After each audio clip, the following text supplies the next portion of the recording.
Welcome to the Total Soccer Show Weekend Review. Arsenal remain top of the league thanks to their same old shtick of scoring goals via a corner kick. It was an even affair and Chelsea fought hard and even kept up their tradition of earning a red card. For the Gunners, the Man City threat is still swirling and they got a win without the big man Erling. Elsewhere, Man United are in third and they refuse to quit while Tottenham continue to be complete and utter rubbish.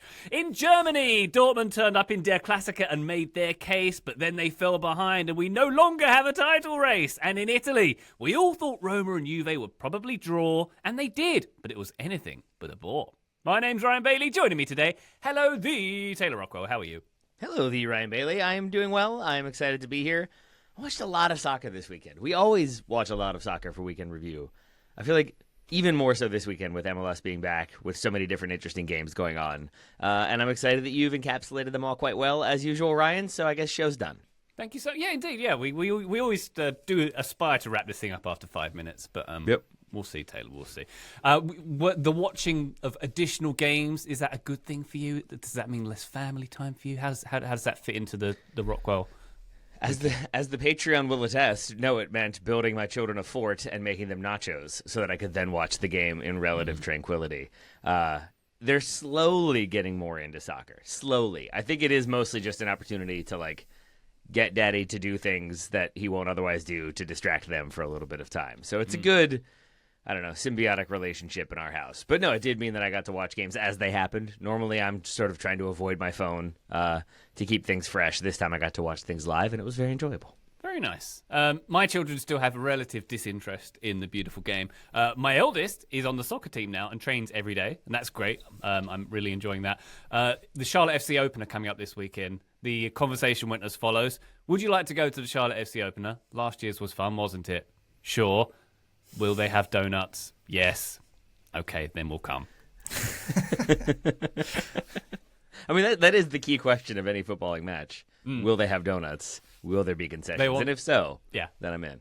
That's it. They want fireworks, they want donuts, maybe an occasional cursory glance at the field is their attitude. I'm really enjoying we'll let the other co-host talk at some point, but until then, I am really enjoying how my oldest daughter, is making me sort of come face to face with my bias that I didn't know that was there, because she can't get her head around watching a sporting endeavor without rooting for somebody. So every game she asks, who am I rooting for? Which team do I like more?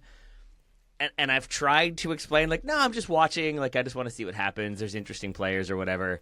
And I do sometimes have to be I guess I am rooting for this team. Well, that's interesting. Didn't know that was there. So, if nothing else, it's weird sports therapy watching soccer with your nacho-eating children. That's right, yeah. So when we have the Premier League on the weekend, my lesson to the kids is we're not rooting for anyone specifically, easy for me to say, we're just rooting against Man United. Graham Ruffin, how are you? I'm good, Ryan Bailey. I would be better if someone would make me nachos and build me a pillow fort to watch Premier League games on a Sunday. Taylor, in LA this summer. LA, you baby. Up for it? Nice. I'll bring the cushions. Okay. So TSS, obviously, we're going to be together for the World Cup, and the new plan here is to do all the recordings in a pillow fort. I mean, that's what I used to do. That's what I did for years. Yeah, sound it works well. Yeah, it's true. It's true. All right, look forward to it. Got your LA Galaxy shirt on today, Graham. Looking very resplendent in it. I would like to say there's a reason for me wearing this shirt. I mean, they won at the weekend. João Klaus looks good for them. But the real reason is it was the one that was closest in the rack and I hadn't worn it in a while or ever. Can't quite keep track of which ones I've worn on the show. But anyway, Galaxy today. Yeah. I didn't track the result. I don't know who they played. Anyway, let's go to patreon.com/Total Soccer Show for all the bonus content. All the weekend we don't review in this episode, we'll go in Weekend Review Extra. You can catch that on the bonus feed. You'll also get bonus video of pillow forts and nachos and such, and access to our Discord server where all the cool kids are hanging out. Do join us in there. If you join us in there, there's many opportunities, including the TSS Scouting Network. You can join. You can be assigned a player. You can track that player and send scouting reports in and have them read on this feed and the bonus feed as well. Patreon.com/Total Soccer Show. It's a whole Laura fun. Excellent stuff. Let's get to the weekend, shall we? We'll go to the Emirates, where Arsenal had that 2-1 win over Chelsea, scoring from 2 trademark corners, did Arsenal, against 10-man Chelsea, as established. Chelsea also getting their goal from a corner routine. A set piece off we had here in the Premier League, Graham. And Arsenal maintaining their 5-point lead at the top. Is this the NFLification of the Premier League we're going there straight away, encapsulated aren't we? in one game, with all 3 goals basically coming from set pieces? Yeah. So first of all, I suspect we're about to have a conversation that Arsenal fans maybe might not like on a weekend where they took another big step towards a title. So that's like the positive reading, I guess the reality of their situation. Another big win for Arsenal on the back of the win in the North London derby. Feels like after that wobble against Wolves a couple of weeks ago, they have built that momentum, and I would stand by my prediction that I've really had since, I guess, like late August, early September, that this is Arsenal's title, and they will ultimately get the job done. We had a bit of this discussion before we started recording. 3 set-piece goals in this game. And this is a growing discussion around the Premier League. It's not just Arsenal. It's after, I remember when Manchester United played Everton. You still don't want to enrage the Arsenal supporters. I really don't. I really don't. It's everybody who's doing it. We're all equally to blame. I'll just cut to the chase, shall I? Is this what we want Premier League soccer to be like in 2026? No. It feels like we have leaned heavily into this trend where everyone is doing it. Nobody does it better than Arsenal, and I guess we give them credit for that. As I say, like 2 set-piece goals in this match. I think they've scored more winning goals from set pieces than any team in a single Premier League season in history. Or they've equalled, is it West Brom and Oldham? I think I saw that stat from Opta over the weekend, which maybe tells you, yeah, exactly, Ryan Bailey. That maybe tells you the style of football that we're watching here. And this is like something different for the Premier League. It's normally the teams at the top that maybe play a more expansive, entertaining style, and then the teams at the bottom that maybe do this kind of like percentage ball, like your West Broms and your Oldham. But Arsenal have sort of they flipped the equation there, and it's working for them. They're probably going to be Premier League champions. But as a neutral, and I come at this purely from a neutral perspective, I did find this quite an ugly game. And Chelsea engaged in their fair share of it as well. Like their goal comes from a set piece. There's lots of grappling from corners and from free kicks. And at the end of this game, particularly because it came on the back of the Old Firm derby, which we may speak about on Weekend Review Extra on the Patreon, which again is just like, this is backwards. Like I feel like the Premier League title crunch game should be better than the Rangers-Celtic game in the Old Firm derby. It's just not how I felt coming out of this game. Like I thought it was quite an ugly match. Taylor, you feel the same way? I do. And I think it's a confusing aspect of this Arsenal team because they have good players, they have elite talents. I do not think that they are particularly fun to watch, and I don't know if they need to be. That might be an unfair purity test. I think their supporters won't care as long as they win the title. But I also have Arsenal supporting friends who really enjoyed when they weren't the big spending club who were just about results. They were about aesthetics and vibes and playing the right way. And there is maybe a level of pretension to that can cover for a lack of results. And so maybe at a certain point you have to be pragmatic and practical, but it does not make for a fun viewing experience. And this is the game that I was most excited for this weekend and came away from least enjoying because it just felt so scrappy and so not quite dark arts, but it felt like everybody was playing a game of you're not going to get one over on me, you're not going to out physical me, and so everybody's kind of pushing and shoving and grabbing and knocking each other over, and it felt very like 90s Premier League, 80s Premier League. It felt very just like a physical battle, but not in a like just a grudge match. These two teams don't like each other. In a this is the way we've been drilled to play, that you stand in front of the goalkeeper and you don't let this happen and you push this guy over and you delay the restart, and it felt very clinical in the brutality, if that makes any sense. And that's just not the most fun thing to watch because it removes some of that emotion and some of that vibe, some of that atmosphere, and it just makes it more set pieces and just a slower product in the end. It makes it a product, I think, which is ultimately kind of a bummer.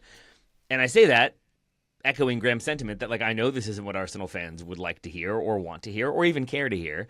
It's just kind of the truth of my viewing experience in this one is most of my notes are about fouls and grappling and shoving and, like, arguments. And, you know, that I'm not trying to be a pearl-clutching, heavens, think of the children sort of person here. But I just think it's a bummer that this game, that ends up being the thing that I think will be the focal point, will be the talking point.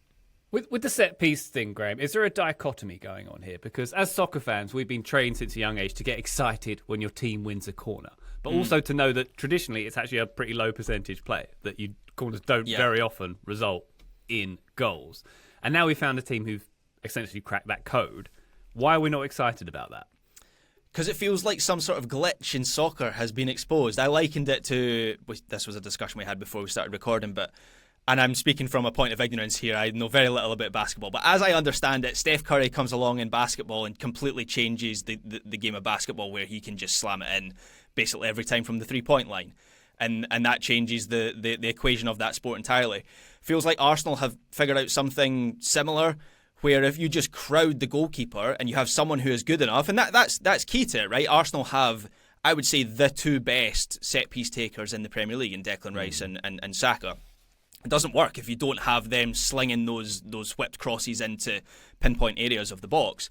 But if you have those deliveries and then just crowd the box, sometimes the ball is just going to bounce into the net because you're so close to the goal line. And so it does feel like, until there's maybe a new rule, or I saw someone on Twitter talking about like a little semicircle around the goalkeeper, like painted on the pitch, like a new semicircle on the goalkeeper, and no one can get into that area when the almost like I don't know, like a 3-yard line or 2-yard line, so the goalkeeper can at least stand without being pushed into the back of the net, that's what's happening in basically every Premier League game at the moment. And what's quite interesting, it does seem to be kind of limited to the Premier League only. I watch lots of leagues around the world, and it's most acute in the Premier League. But it does feel like Arsenal have discovered a glitch. And look, they are milking it as they are within their rights to do. But as a neutral, it doesn't mean that I have to enjoy watching it. I think it's a rough watch at the moment. And I think because it comes on the back of this North London derby, where I was very glowing about Arsenal last week, and I felt like they turned a corner where they were trying to win games as an attacking outfit, and obviously they scored a few more on Spurs when they didn't really need to. Like, they could have tried to manage the game like they did against Chelsea here. By the way, did a terrible job of managing the game after it went to 10 men. Chelsea had loads of the ball and really could have found an equaliser, so I can't really explain that. So I was hopeful that we'd see that side of Arsenal more, because Taylor, you're absolutely right. They've got the players to do it. I think that's the frustrating thing about this Arsenal team. But this felt like a return to the default of the team that frustrates me more than I feel it should do. There's a moment with the second goal that I want to spotlight for a moment. It's basically just the second goal itself for Arsenal, but there is an element of master set piece theater here, because as much as we're talking about crowding numbers of the box and the physicality, Chelsea kind of screen Robert Sanchez on this goal. The way they set up defensively, they basically create a sort of perimeter around him. But as a result, he's almost penned in at the near post, and so he cannot make a play on at the far post because he has defenders around him. He has the defenders around him the way he does because they have set up to defend Arsenal the way Arsenal like to start numbers at the back post or start numbers high and then crash into certain areas at certain moments. And so, it's a weird situation of it being a well-designed set piece. It's just also kind of brutalist at the same time. The reference that always comes to mind for me is the very old Simpsons episode where it's the assassin trying to get Grandpa Simpson, and the setup is the plan is so delicate and intricate, it's as precise as a well-played game of chess. And then he just kicks open the door and starts shooting a machine gun. It feels like that. It's well-planned, but it's also well-planned to just club the opponent into submission. And Arsenal do it well, so I'm not really begrudging them that.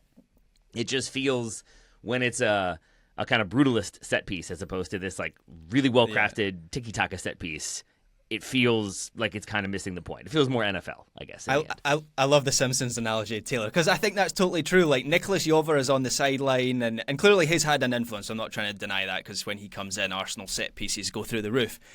But ultimately, the first goal in this game is Declan Rice being unbelievably good at putting a cross to the back post, and Gabriel being a man mountain who can jump 8 feet high.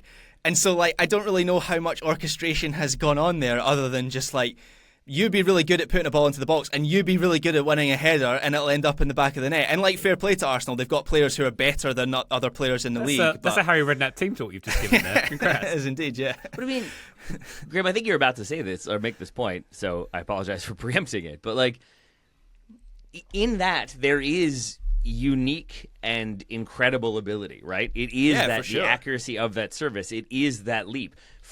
I would have bet all the money that goal is coming back because Gabriel puts his hands on someone's shoulders to get that level of elevation. He absolutely doesn't. He just has those ups.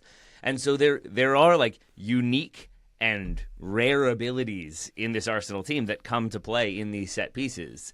I think I just come away being is that is that what I watch football for? To watch people jump really high and deliver a cross really perfectly? I guess so, but I can't say it's my favorite thing sometimes. Indeed. Graham, before we leave this game, anything more on Chelsea and their utter lack of discipline? And I mean, they kept this game really close, to be fair. They did, and I think this was a performance that showed Chelsea can hang with this level of opposition. I don't think Chelsea are a million miles away from being at Arsenal's sort of level, both technically and also they've got a lot of the dark arts things going on as well with their own set-piece records and a lot of the kind of grappling that was going on. And I think they can feel good about how competitive they were, and on another day they maybe get something out of this game. But they have the same issues that they've had for the last 12 months.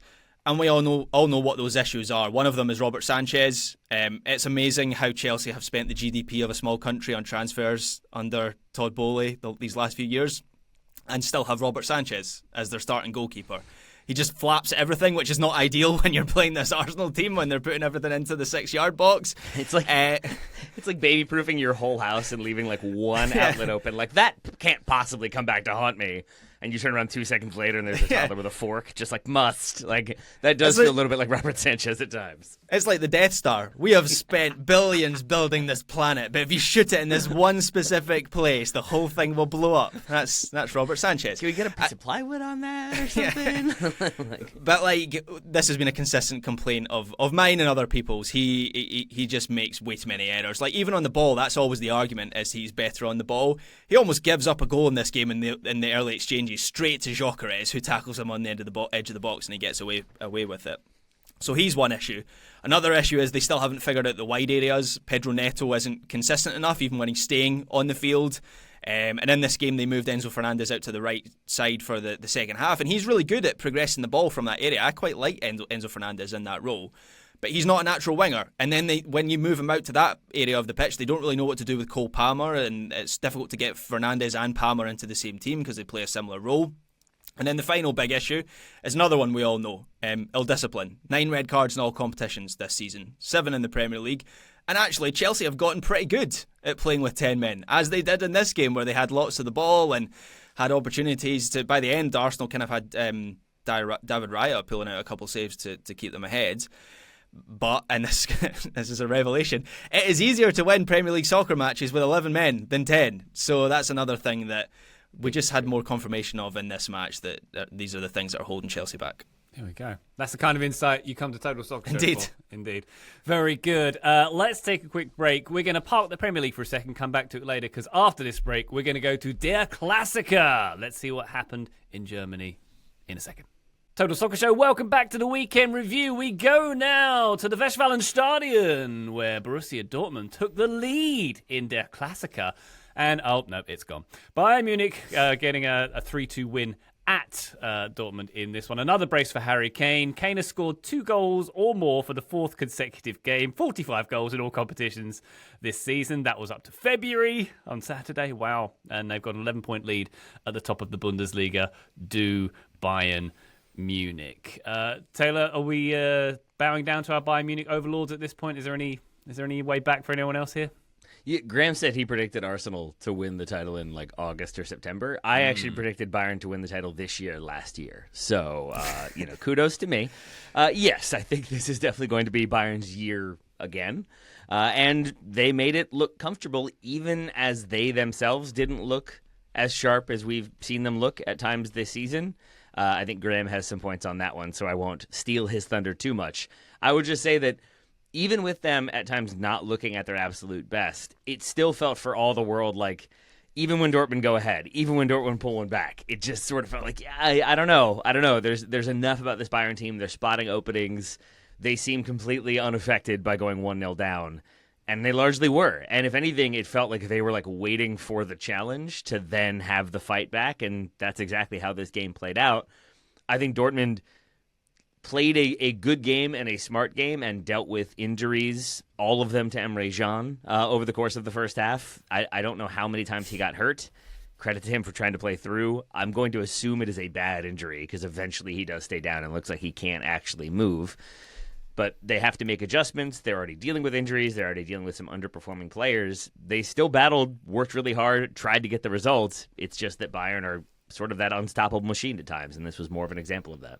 Yeah, I didn't think Bayern were at their best in this game, and that in itself says something about like their dominance in the Bundesliga, right? That they can still go away to their closest title challenger, not play like outstandingly well, and still win. And I think the concern for Bayern though is they have been quite sloppy for a while.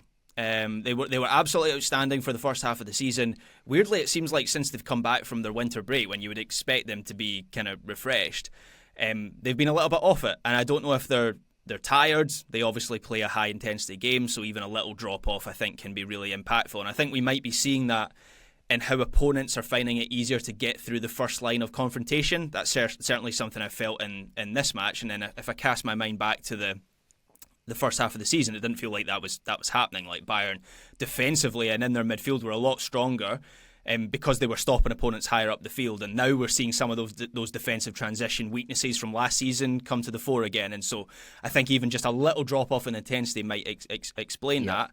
And so I think the concern is, look, the Bundesliga title race is done. 11 points is now the difference. There's just not a reality where I think Dortmund make that up. The concern is that little drop off bleeds into their Champions League performances, because that's going to be the true gauge of their season now. That's where just the reality of Bayern Munich's position in German soccer. The success or failure of this year is going to be determined by what they do in the Champions League, and against the likes of Arsenal and Barcelona and even Real Madrid or PSG or whoever, I do kind of wonder if that little drop-off might be even more consequential than it has been in the Bundesliga.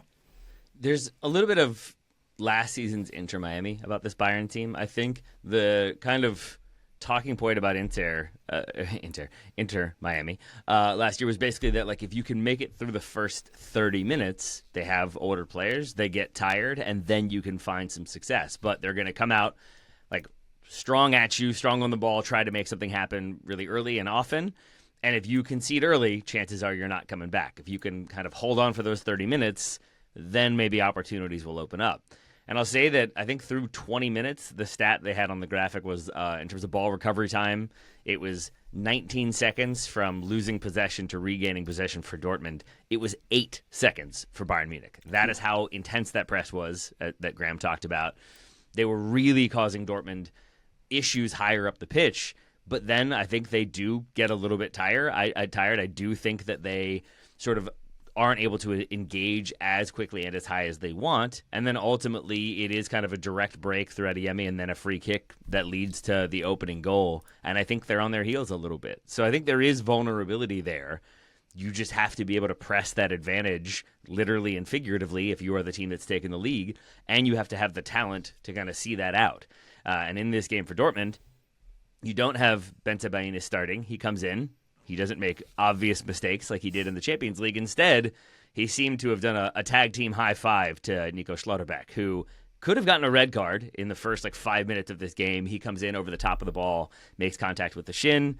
It's adjudged to have just been kind of an aggressive foul, and I think he picks up a yellow. But he concedes the penalty later on. He's kind of a little bit of a liability at times. He also scores a goal, so less of a liability on that front. But there's just still inconsistency to this Dortmund team, and I think Bayern, even when they're not at their best, are very capable of exploiting inconsistency over the course of 90 minutes. Yeah, I mean, I thought Dortmund, they clearly gave this a good go, right? Like, out of possession, they did a good job of getting, I thought, bodies between the ball and their own goal. So there was a Kimmich shot about 23 minutes in my notes here. And I stopped it, and I counted 9 Dortmund players in the area, not necessarily between the ball, the Kimmich and the goal, but in the area between where the shot was taken and the edge of the box. So they were doing a good job on that side of the game of restricting Bayern Munich. And then in the attack, they had 4 big chances in this game, which was more than Bayern. I thought Daniel Svensson was a threat down the left side in the wing-back role, and obviously he scores, right? It's his nice little finish to make it 2-2, and then has the assist for the Schlotterbeck header from the free kick as well. But even looking beyond those moments, I thought having the wing backs obviously was designed to give Dortmund that funnel forwards when they could spring forward from their defensive shape and then also to snap back into their defensive shape. I thought all that kind of worked well. I thought the setup from Niko Kovac worked quite well in this game. It's just when it mattered, they just had a lack of quality compared to Bayern Munich, which is not a surprise. Like, you look at the names on the two teams, and that's what you would expect. Fabio Silva is the starting centre forward. I mean, having watched him at Rangers and at Wolves previously in his career, like, a decent enough player. Is he of this level for Dortmund? I remain to be convinced. Adeyemi had a couple moments where he got forward at speed, but maybe wasn't able to capitalise in those moments. So, yeah, I give Dortmund credit for having decent intensity. Their setup was good. There was decent fight in this match to make it competitive, but ultimately just did not have the quality in the final third that Bayern clearly have. Graham, did you see the goal scoring stat for Kane? Which one? So Kane is top of the Bundesliga right now with 30 goals scored. The next closest, I think it's joint second. Luis Diaz is joint second with 13. So yeah, Harry Kane, I think, slightly bit of an upgrade on Fabio Vieira. I think he's got a little bit wrapped up. I'm going to say it. Just a little bit. And I think third player ever to do 4 doubles in 4 matches, Harry Kane. He's doing just fine. And I think he will get a lot of the credit. Joshua Kimmich deserves credit for the winner in this one. I feel like every week we talk about Bayern, we end up talking about Michael Olise, at least for a moment. And I think it's deserved because he can do things that I think other players on the planet cannot at times. And for the winner, it's him kind of standing up Svensson, getting to the end line, floating across in, and then I think it's headed up in the air, and then Kimmich volleys it in. But Svensson doesn't really do anything wrong. Like, he defends him correctly and stays with him as much as you can. It's just Olise has such an elite burst of pace, that little bit of acceleration, that little bit of quickness. Even if you defend him right, unless you have equal or greater speed, he will be able to create that just little gap to get to the end line to play that ball back. And I don't know how you defend that short of maybe standing somebody on the end line, but then, offsides and you run into problems there. So it doesn't seem like there's any good way to defend him, and if you end up committing too many numbers, there's other Bayern players who are capable of scoring some goals. So it's a tricky one. We'll see how they do in the Champions League, but for now, Bayern, congratulations on yet another Bundesliga title. Yeah. Atalanta coming up in the Champions League in a couple of weeks, of course, so that'll be an interesting one to see. And as you mentioned, Atalanta. Yeah, I think that's probably safe to say. Harry Kane with 30 goals, as you mentioned. So Robert Lewandowski's record is 41, right? So he's got 10 games to get 11 goals to equal or break. So he's going to beat it by 30? Yeah, at this rate, he's going to double that. He's going to get 20. I mean, he is a joke, right? He's the best centre forward in world football at the moment. I didn't think he had, on the balance of his play, I didn't think he had a great game. He had 35 touches of the ball, but he just impacts every single match that he plays. Obviously, one of the goals is a penalty, which he actually got a little bit fortunate. It was a very un-Harry Kane kind of penalty. He's normally the best. It, right? Yeah, a goalkeeper gets a good hand to it, might have kept it out. Harry Kane is normally the most clinical penalty taker in the world, so maybe got a little bit fortunate there. But this is the standard that we're like, he almost didn't score the penalty that he ended up scoring. Absolutely, this is the standard. Like, he's an absolute joke at the moment, an absolute machine. What was it? What did we say? 45 goals, and we're recording on March 2nd. What's he going to finish with? He'll surely get to 60 if he all the goals. Yeah. Thank you for not bringing up the World Cup penalty. Graham, do appreciate that at this point. I mean, you did it? Yeah. Thanks. I did. Anyway, that's Bayern. Taylor, what else is happening in the Bundesliga? Do tell us. A lot, but it wasn't my favorite Bundesliga viewing experience this weekend. I think just because a few things kind of went according to plan, but there were some really interesting games along the way, including St. Pauli getting a very needed 3 points in their game against Hoffenheim, a Hoffenheim team that I've obviously been very impressed by at points this season. But in this game, it was Nikola Vasil, who stands on his head, makes 9 saves. I believe Hoffenheim also hit the bar on a header. So it wasn't just Vasil, it was also the post. But he has 2 different double saves that he has no business getting to either of them. So all 4 of them were incredible saves. And it was, as I said, a very needed 3 points for St. Pauli. Keeps them out of the relegation zone. They're now in 15th, ahead of Werder Bremen, Wolfsburg, and Heidenheim. Gladbach, for their part, do get a 1-0 win over Union Berlin after there's a disallowed goal and 3 really good chances missed. Ultimately, it's an injury time penalty that makes the difference for them as they move further up the table without Gio Reyna, but with Joe Scally in there. Augsburg get a win with Noki Banks providing a really good dribbly assist. Yep. He was really involved in the attack in this game, really useful in keeping possession and in ball recoveries kind of higher up the pitch. I felt like Augsburg were really going for this one, had numbers higher up, and Banks was critical to that. Graham is nodding. Graham, Noki Banks, praise? Yeah, I just saw plenty on social media about his performance over the weekend, and when you couple that with how a certain veteran Charlotte defender fared at the weekend at the home of the team whose shirt I'm wearing today on today's episode, it felt like a weekend where that discussion possibly changed, where it was like, maybe Noki Banks should be in this World Cup squad. Maybe it's not a 2030 selection for him. But I didn't watch this game. It was just social media reaction I saw. Fair. And then last one to note, Leipzig with a 2-1 win over Hamburg keeps their Champions League credentials alive, and it's another really nice sequence from Jan Diomande, who has a good run kind of through defenders to ultimately end up roofing the ball from a tight angle for the winning goal. But it's a nice run because it's like it is technical. He keeps control of the ball, but he also just bulldozes players out of the way while dribbling through, and is in that way. It's that weird, like, it would be fortunate that he's able to keep possession and ultimately get the shot, but because he has such good technical dribbling ability at the same time, it comes across less fortunate and more so like, oh, he meant to do that, even if it was a little bit of like a rumbling, stumbling sort of goal-scoring run. A goal is a goal, a win is a win, and that's what ends up mattering, albeit with Bayern now 11 points ahead of the next best team, so it feels like it's mostly Champions League's places that will be focused on for the rest of the Bundesliga campaign, and obviously the relegation battle to follow. Yes, indeed. Thank you very much, Taylor. Why don't we take one more quick break? When we come back, we've got a few more Premier League games, and we've got that big old game in Serie A, Roma Juventus, with 6 goals therein. Join us then. Total Soccer Show, welcome back to the weekend review. Manchester City still keeping pace with Arsenal at the top of the league. They got a 1-0 win at Ellen Road on Saturday. Antoine Semenyo making the difference with the goal in that one. Erling Haaland not involved after suffering an injury in training. Graham, this one could have been very different had Dominic Calvert-Lewin not missed that pretty good chance he had after a couple of minutes as well. Yeah, Leeds gave this a real go, and because of that, this felt like a really big win for City that felt similar to the win over Newcastle last week, because this was a real test, and Leeds made a really strong start.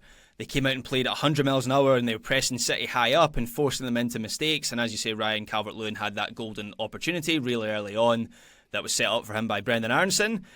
He also had another decent chance when he kind of pulled it across goal as well. Wasn't nearly as gilt-edged as that first opportunity I mentioned there. But nonetheless, Leeds had opportunities in this game. That pressure lasted about 30 minutes, and then the momentum fully shifted towards Manchester City and towards the end of that first half, and then into the second half. That's when they started to take control of possession, and that's when they took the lead through the goal from Semenyo.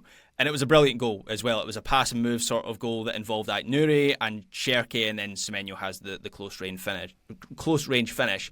So plenty to like about that sequence for Manchester City. Also plenty to like about their defensive display, because as I've said, they were put under a decent amount of pressure here.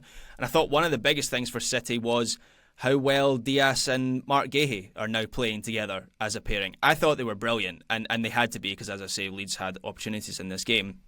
They put lots of crosses into the box. There was lots of physical duels, runs to the byline that City had to cover, and it was a proper test, and both of them were absolutely rock solid. And Guéhi had that headed chance as well in the second half that might have gone in. So looking at them and how their profiles complement each other, and obviously it's still very early days with Guéhi only playing 5 or 6 matches for Manchester City. But I really feel like this could be the start of the next great centre-back partnership in the Premier League. I am that impressed with them as a pair. And then when you factor in that Josko Gvardiol's got to come back from injury, this Manchester City team, regardless of whether or not they win the title this season, it feels like they're starting to move into another era now that could be quite scary, pretty formidable. Yeah, there we go. I did enjoy Daniel Farke's red card at the end, Graham. I don't know if you saw. He got the referee brandished the card as Farke was running towards him. He could I suppose he could maybe he made out from his tone what was going to happen. I think Farke was annoyed that there was 6 minutes of added time and he blew up on exactly 6 minutes when he thought there should be more. Why didn't you play until we got another chance to score an equaliser? Come on, ref. I was also thinking, the last 10 minutes you weren't going to score anyway. Come on, Daniel. Come on. Probably not. Anyway, it was amusing. Very good. Not so amusing for Tottenham, however, was their trip to Craven Cottage this weekend. Fulham 2, Spurs 1. Tottenham's winless run extending to 10 league games now. Igor Tudor's reign as his last 10 games as a manager, also 10 winless games. So a bit of a symmetry there. Oh boy, Taylor. This one is interesting. I did like Iwobi's goal for 2-0. Was it a side foot? Yeah, it was lovely. Yeah, lovely little side foot, very well placed. But apart from that, not a great evening for Tottenham. Or for American Fulham supporters, because Jedi Robinson not involved in this game, but I suppose that's less of the headline than Fulham being very good and Tottenham being more of the Tottenham. I thought this was going to be a Tottenham win. I fully thought this would be a bounce-back game where they do start to turn things around. I have not bought into the idea that they are anything close to a relegation contender, even with their position, even with their form. I'm not sure I feel that way anymore. Yeah. Because partially because I think the Premier It's League... not, even as a neutral, it's not a great place to be, but Spurs are in trouble, real trouble. Yeah. I do think a lot of it, not a lot of it, but at least some of it is that the Premier League has so much money, clubs are able to spend so much, that there is so much talent with basically every Premier League team that it's no longer the case. I think of the season, I think it's Jose's second stint when he leaves, and Chelsea are in free fall, and maybe they're in 13th or 14th. But then you bring in a new manager, vibes are better, and it's just immediate response, immediate results. It feels like everybody has talent, everybody has ability now. So unless you really do figure some things out in short order, it's tricky to turn things around, and it doesn't seem like Tottenham are doing that. I also have some sympathy for Igor Tudor, who, his record, Ryan has already outlined, is not ideal coming into Tottenham and then being at Tottenham. I think there's a reality in which he is the manager they need. Maybe would have been good as a summer appointment with them staying in the Premier League. But his press conferences are so direct and assertive that it's very interesting as a viewer. And maybe a little bit I'm assuming Arsenal fans love his interviews because they're very much oh yeah, we're bad. We're just not good enough. We don't work hard enough. We're very slow. I don't know why we're so slow. Can I give you the thing to work on? We will have a conversation in the locker room. It's very direct, and he is not mincing words. But I also wonder if, at this point of the season, is that what Spurs need? It feels like they need a kind of arm around the shoulder, hey, we're going to figure this out. We're going to right the ship. You guys are world-class players. We're going to get there. Don't worry. And if anything, it just feels like the message coming through is none of you are that good. We should definitely be worried. And I'm very practical about this. It is good to worry. It is good to be concerned. End of pep talk. I don't know if Igor Tudor is necessarily motivating this team to be greater than the sum of their parts, injured as they might be. He reminds me of Ralph Rangnick when he came into Manchester United, and he was the one who diagnosed all the issues but didn't really have any solutions, and to be honest, didn't really have any freedom or time to find any solutions, and that's the concerning thing about Tudor at Spurs. I'm just reading the Guardian headline from his press conference. Tottenham, quote, lacking in attack, midfield, defence and brain, says Igor Tudor. Brain. So everything, yeah. And that's where I hear you, Taylor, on maybe at another time he has the right appointment. I think for right now, I don't know if Spurs need someone to come in, particularly when there's 12 players out injured or suspended in the case of Romero. The transfer window's closed. These are his players. This is the players that he's stuck with until the end of the season. I don't know if they need someone to come in and tell them how bad they are when they are tumbling towards the relegation zone. They kind of need... Someone put it to me over the weekend, and they're not the kind of person... they're not a proper football man, is what I'm trying to say. It was an unusual opinion for them to hold.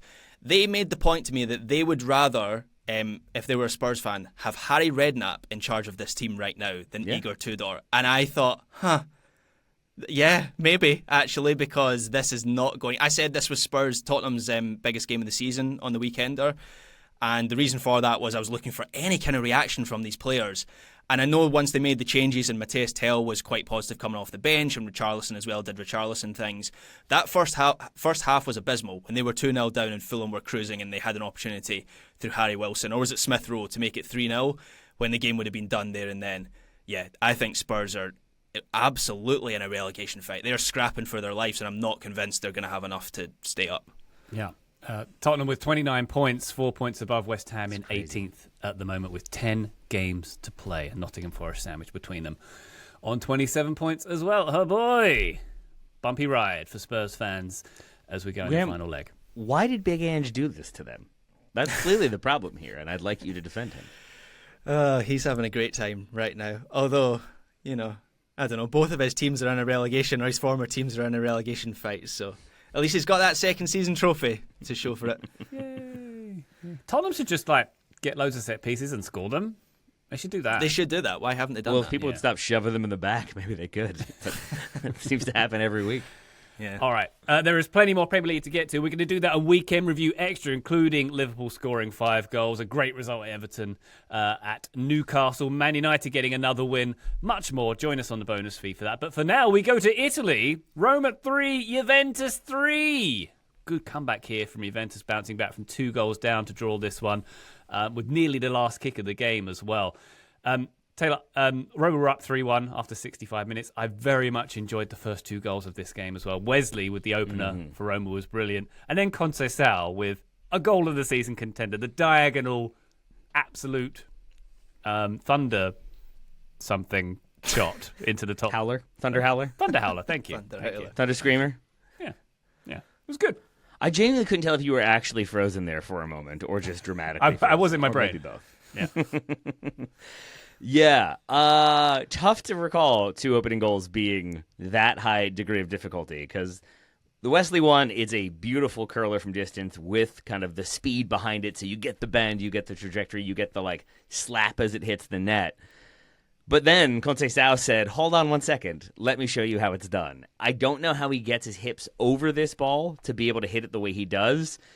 But it has that beautiful thing that type of volley has where you almost hit it with kind of the outside of your laces. Not quite the outside of your foot, but the way you hit that volley. So it has that backspin on it as it's hurtling towards the net through traffic. It's a great goal. This was a great game. And I felt like it ended up being a fair result. Maybe unfair for Roma. I think Juve fought back, and we'll talk about that in a second. But I felt like the opening goal was really representative of the way this game was played through the first 40 minutes or so, maybe for the whole first half, which was Roma being really aggressive in their press and being really high up on Juve. And Juve, I think, not really having many answers for it. Certainly dealing with injuries of their own, but not having ways, I think, to build out that gave them kind of a sustained foothold in Roma's half. So they ended up trying to go long or, more often, giving the ball away. And that's exactly where the first goal comes from. It's basically Juve sort of being loose in possession. Then it's Fusili, I believe it is, coming through, dominating a 50-50 challenge on Kalulu, wins it clean, and that just starts the counter that Wesley finishes. And it's a really high degree of difficulty, low XG goal from Conceição that equalizes things. But Daniel Malin is all over the place, causing problems and really kind of opening things up for Roma. Then it's 2-1 off of Evan Ndicka scoring a screamer of his own. Just kidding. I'm not sure he knew what he was doing. But he put a foot out and in the ball went, and that's what matters. Then it's 3-1, and it just felt like Roma were really starting to control the game. Had good, lengthy chunks of possession. It's like a 12 or 13 pass move from one end of the pitch to the other from side to side that leads to that third goal. And at the same time, it's kind of a blistering finish to it because Juve are kind of caught sleeping. And it felt to me like, okay, we aren't going to see that inspired fight back that we thought maybe we would get after the way they played in the Champions League with the fight back they had. And then we did. And it's 3-2. And then it's 3-3 with that last kick of the ball. There's a never say die attitude to this Juve team that I do think is going to propel them on towards better things this season. And I know I'm going long. I apologize, Graham, for taking up all of the points. But I will say, critical to that, once again, Weston McKennie doing a lot for this team. He has the flicked-on header that leads to the equalizing goal, but he is playing the entirety of this game, having played, I believe, the entirety of the last game at midweek. He is on the ball. He is defensively solid. He is organizing. He is leading. He is communicating with his teammates. It's really fun to see him thriving for Luciano Spalletti and Juve. Excuse me. Yeah, he's legitimately one of their best players at the moment and has been for a little while under Spalletti, who loves him. And coming out of this game, I weirdly felt quite positive about both teams, both from the Juventus side of things and the Roma side of things. And maybe this season isn't going to be their season, but I think there is a lot there to suggest that maybe next season things come together for the pair of them. Because yes, Juventus have their flaws clearly defensively with the number of goals that they're conceding at the moment. But they have definitely turned the dial to become a more attack-minded team under Spalletti. They're taking more risks, which is obviously easier to do when you're 3-1 down and chessing the game. But you cannot tell me that Juve, before Spalletti, fight back to draw this game 3-3. They just don't. We have enough evidence under Allegri and Tudor and whoever else that they were just not capable of doing that.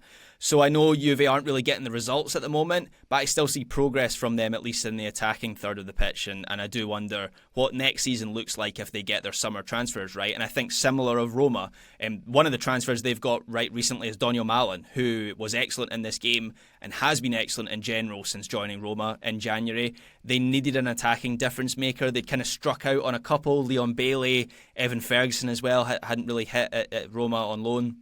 And it feels like Malin, they found that attacking difference maker, and he's a perfect fit for their attack where they needed that little bit of verticality. They needed that forward to play on the shoulder of the last defender.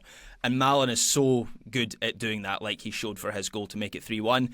I think the setup with Gasperini with the fullbacks, the wingbacks, you've got Wesley on one side and then Wrench on the other. I think finding those specialist players is so difficult to make that, as we saw with Manchester United and various other teams that have tried the back three. Those are really difficult players to find, and it feels like Roma have found two really good, suitable fits for those roles. And then Nicolo Pisoli in central midfield I thought was really good as well. A young 21-year-old midfielder, really effective on both sides of the ball. Seems to be that two-way midfielder that Roma have needed for a long while. So, yeah, positives for both teams, even if they ended up sort of cancelling each other out. Yeah, and positives for the neutral watching this one. 6 goals. A fun time indeed. The point was good enough to keep Roma in 4th place on 51 points. Juve actually dropped down to 6th because Como won and overtook them. Como are 3 points outside of the top 4 at this point, so they are going great guns at the moment. Where are they going to play if they get in the Champions League? Perth, yes. Australia. Yeah, it's the closest stadium. We've already established this. Yeah. Can I make a ridiculous prediction? Yes, go on. I think Juve wins the title next year. I think there's just something to Juve with Spalletti. I think Spalletti is just so good at what he does. Now there's a chance he's sacked in September with the way things go, but it just feels right. That feels like a really smart pairing that is going to work well, and it seems like he's getting a good response out of a very kind of strangely assembled Juventus team that doesn't have I feel like the superstars they might need to be able to catch some of their Serie A opponents, but I don't know. I feel like everybody else is going to kind of stagnate, or no one seems truly head and shoulders above everybody else, even with Inter being where they are in the table. They're getting a year older. I don't know. I feel like Spalletti gets some signings. Juve have some more consistency. Weston McKennie signs a long-term deal. They win the title next year. All right. You heard it here first, everybody. There we go. The top 3, meanwhile, in Serie A did all win this weekend. Napoli with a 2-1 win at Hellas Verona. Rasmus Højlund and Romelu Lukaku with the goals. The forgotten Man United forward story continues at Napoli. Milan stay in second place. They are 10 points behind leaders Inter after a 2-0 win at Cremonese. Both goals coming after the 90th minute for Milan. In that one. Jamie Vardy's Cremonese are sliding towards relegation, by the way. They're in 17th, a 13th straight match without a win. So Vardy may be having a Serie B party next year. You can take the boy out of Leicester. Indeed. And Inter, they stayed on top with a 2-0 win at home against Genoa, thanks to goals from Federico Di Marco and Hakan Çalhanoğlu. One final league to check in on, Graham. Let's go to Spain, shall we, where Barcelona got a 4-1 home win over Villarreal. Lamine Yamal with a hat-trick in this one. Uh-huh. His first of his career, is that right? It is, yeah. I was also surprised at that. But this game was all about Lamine Yamal, who I really do believe, we've had this discussion before, I really believe is the best player in the world at the age of 18. Maybe Kane or whoever else will put up better numbers than him, and that's who ends up winning the Ballon d'Or if, Bayern win the Champions League or whatever.